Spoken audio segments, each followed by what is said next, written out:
Three, two, one, and open the door. Welcome to Info Pensiunan ASN Channel.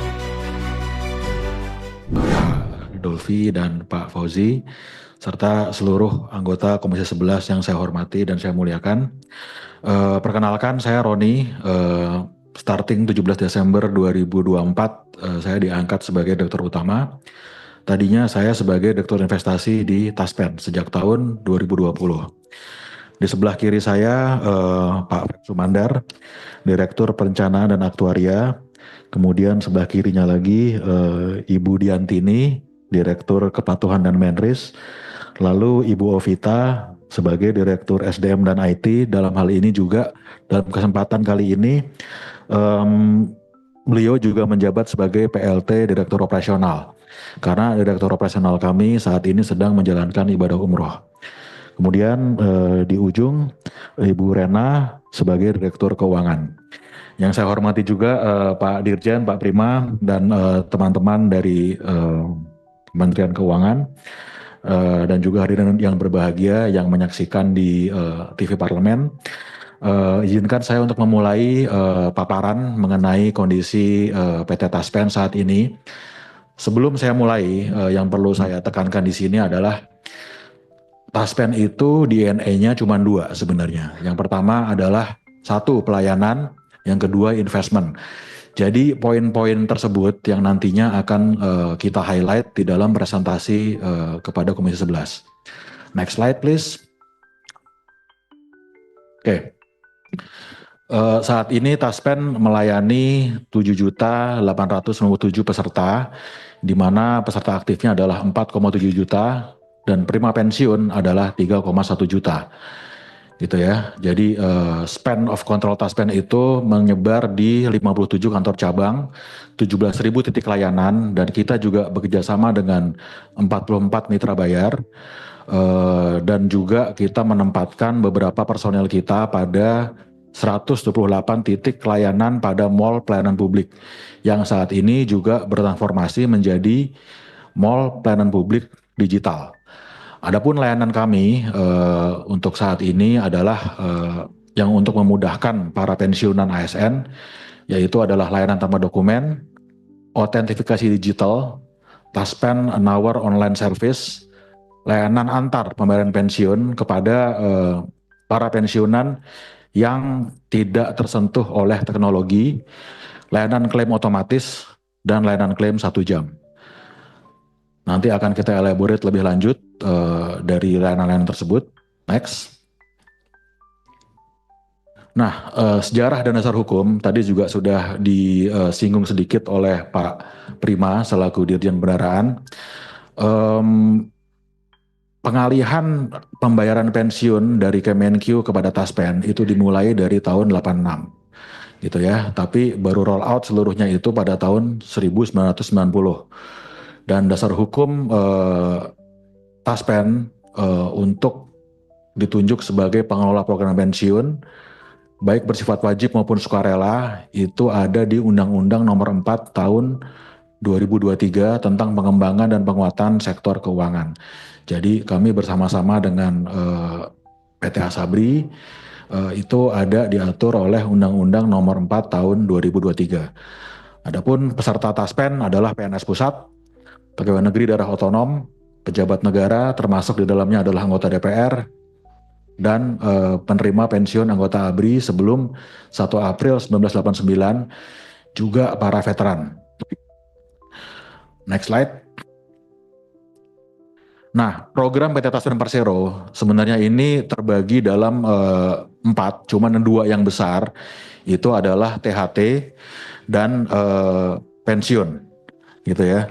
Jadi untuk THT sendiri itu kalau kita ngelihat di sini iurannya adalah 3,25% dari Gapok plus tunjangan, gitu. Untuk masa perlindungan peserta aktif dan pensiun. Kemudian untuk pensiun ini 4,75% dikali Gapok plus tunjangan keluarga. Itu pensiun masuk ke buku AIP atau akumulasi iuran pensiun yang kita kelola dan kita kembangkan. Kecuali ada klaim-klaim khusus dari Kemenkyu yang biasanya dilakukan secara periodik gitu ya. Kemudian juga kita memberikan jaminan kecelakaan kerja, yaitu iuran dari pemberi kerja 0,24% dari Gapok plus JKM 0,72% dari gaji pokok. Mungkin kita bisa next slide. Oke. Nah, berhubungan dengan slide yang pertama tadi gitu ya. Jadi walaupun Taspen ini sudah mengembangkan pelayanan secara digital, tapi faktanya pengajuan klaim pensiun itu baru 35% yang memanfaatkan gitu.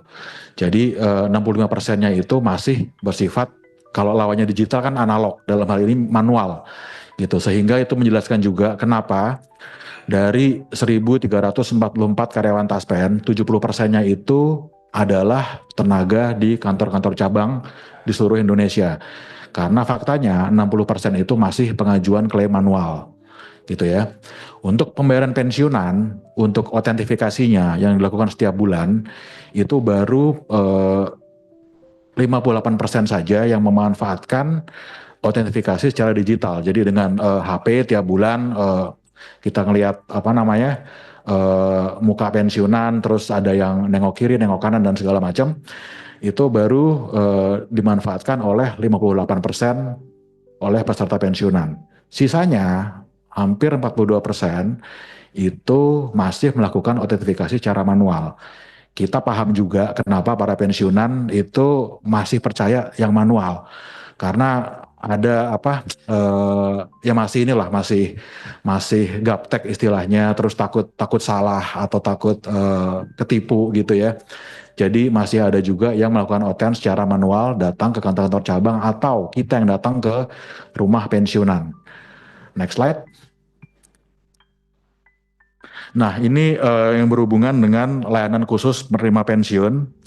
Jadi ini adalah layanan yang kami berikan bila ada peserta pensiun yang belum melakukan otentifikasi selama 3 bulan in a row.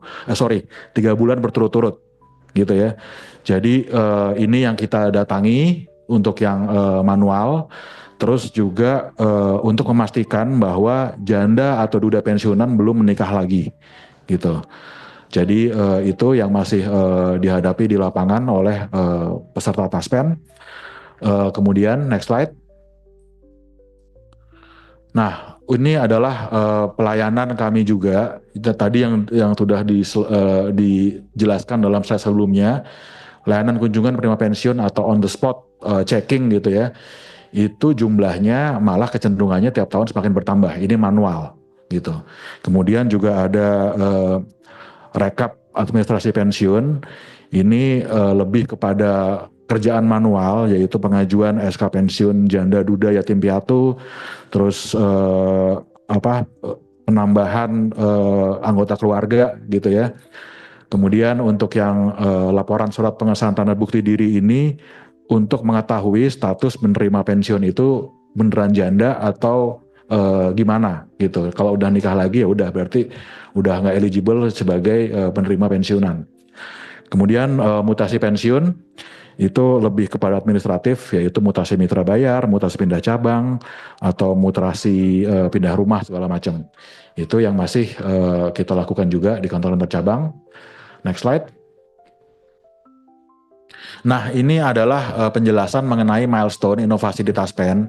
Jadi dari tahun ke tahun kami di Taspen berusaha menyempurnakan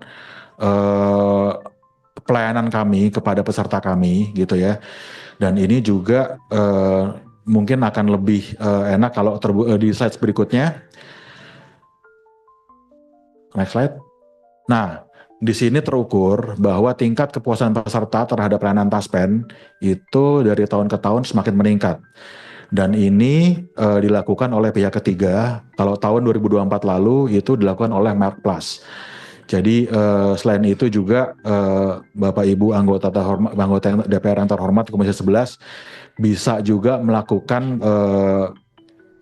pengecekan atau wawancara juga dengan Korpri dalam hal ini karena Korpri lah yang sebenarnya mengerti pelayanan dan gimana sih tingkat kepuasan peserta ini dapat diukur. Ada beberapa parameter yang digunakan dalam pengukuran Customer Satisfaction Index ini. Cuman yang jadi poin besarnya itu adalah 9 poin ini. Jadi ini yang mendasari kenapa CSI kita itu dari tahun ke tahun semakin meningkat. Emang nggak 100%, tapi paling nggak trennya itu tren naik. Next. Nah, untuk melengkapi paparan dari kami, ini adalah kinerja PT Taspen Persero. Jadi seperti yang sudah disampaikan tadi oleh Pak Dirjen, kita terbagi atas 2 buku. Yang pertama THT, yang kedua AIP. Jadi memang aset kita itu bila digabung itu cukup besar gitu ya. Jadi ambil yang paling terakhir aja. Aset kita itu adalah 149,53 triliun untuk program THT jika KJKM.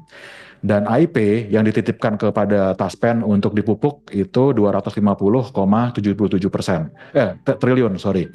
Nah, kalau kita ngelihat pertumbuhan aset THT itu CAGR-nya itu 2,52%. AIP 10,43. Mungkin ada pertanyaan dari Bapak Ibu, kenapa CAGR-nya berbeda nih pertumbuhan asetnya?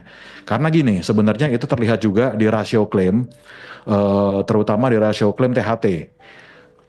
Di tahun 2024, rasio klaim THT itu adalah 257%, gitu ya. Jadi for every dollar that we get, atau 1.000 rupiah yang kita terima, kita harus bayarkan 2.570 gitu. Jadi antara iuran sama klaim itu berbanding rada jomplang gitu. Dan ditutupnya gimana? Itu ditutupnya pakai hasil investasi sama fee based income atau pendapatan lain-lain gitu. Nah, untuk YOI sendiri tahun lalu yield on investment kami ini 7,68% neto. Jadi kalau dibandingkan dengan yield on investment di market itu agak jauh sih, kita di atas jauh. Kalau di market kita ngelihat sekarang tahun lalu 6,3 sampai 6,5 kita di atasnya. Kemudian yield on investment untuk AIP sendiri adalah 7,24%, juga di atas market gitu ya. Untuk weighting investasi sendiri kita sebagian besar itu ada di SBN. Kalau Bapak Ibu nanya SBN kita tuh ngasih yield berapa sih gitu ya. Yield SBN sendiri di kita itu cukup tinggi, yaitu 7,24%. Dan kebanyakan durasi-durasi yang kita pegang itu durasi-durasi panjang. Jadi artinya bila ada perubahan di makroekonomi, durasi panjang duluan yang biasanya apresiasi harganya lebih bagus. Kalau kita nggak trading pun, paling nggak kita ada accrual kupon tiap 6 bulanan untuk SBN. Mungkin itu, next slide-nya. Nah, ini sedikit dari profit and loss di Taspen. Laba corporate kita tahun 2024 ini cukup tebal Bapak Ibu, yaitu adalah 1,2 triliun. Tapi ini asalnya bukan dari gabungan ya, bukan dari THT sama AIP. Hanya dari THT-nya saja yang jumlah asetnya itu tadi yang saya sebutkan berjumlah 149 triliun gitu. Jadi tally sama YOI-nya. Dan kalau terlihat di tahun 2022 itu ada pendapatan PSL pemberi kerja, yaitu itu sebenarnya adalah piutang dari Taspen kepada pemerintah, dalam hal ini kepada Kemenq, yaitu adalah pendapatan PSL pemberi kerja sebesar 22,1 triliun gitu ya. Asalnya dari mana? Asalnya adalah dari perubahan metode perhitungan EBCM menjadi GPV dan penurunan bunga aktuaria.